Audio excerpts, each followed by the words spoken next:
gift दिएको ल gift एकजनाले दिने मलाई म हेरिरहेको छु है त ताली धेरै जोरले नबजाउने ल कृपया ल तिनीहरूले मलाई आज अन्तिम दिनमा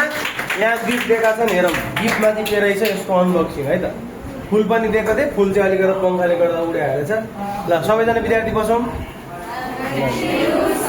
गिफ्टहरू होइन गिफ्टमा चाहिँ के रहेछ अब तिनवटा त किटक्याट छँदैछ किटक्याट भनेपछि चक्लेट भनेपछि मेरो फेभरेट हो अब गिफ्ट अब आज मलाई चाहिँ अन्तिम दिनमा मेरो यहाँ क्लास 6 मुनका विद्यार्थीहरूले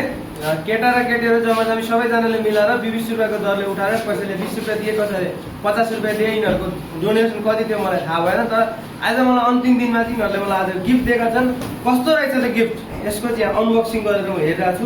अब हेरौँ मलाई कस्तो लागेछ म यिनीहरूलाई फिडब्याक दिइहाल्छु हेरौँ है एकचोटि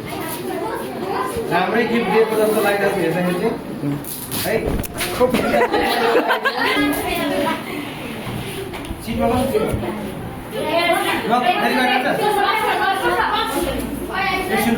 मैले गिफ्ट चाहिँ लगभग खोलिसकेको छु अब एउटा टेप मात्र बाँकी छ लास्ट टेप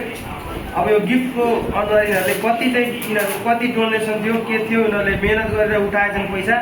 त्यो चक्लेट खाने पैसा थियो होला त्यो चाहिँ अब कुरकुरे चिजहरू खाने पैसा पानीपुरी खाने पैसा थियो होला कति जाने पैसा थियो होला यिनीहरू सबैजनाले उठाएर मलाई गिफ्ट दिएका छन् अब म यो गिफ्ट हेरेर कस्तो राम्रो गिफ्ट लगिरहेछ भनेर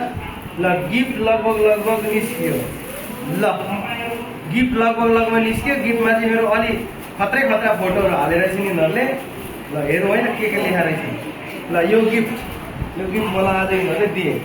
सायद मैले यो कुनै सरलाई पठाएको जस्तो मलाई लागिरहेछ हेर्दाखेरि अलिक राम्रै फोटो हाल्नु त ठिकै छ फोटो पनि राम्रै आएको छ यो चाहिँ मेरो टिकटकको प्रोफाइलमा चाहिँ फोटो छ टिकटकको प्रोफाइल हो अरू भनेको सबै नर्मल हो यो चाहिँ मैले एकचोटि सेभिङ गरेको बेला फोटो हो यो चाहिँ यहाँनिर एनुअल फङ्सन विक्रम सम्वत 2081 सालको चैतको 5 गते खिचेको फोटो हो यहाँ किन के लेखा छ हेरौँ है त ल थ्याङ्क यू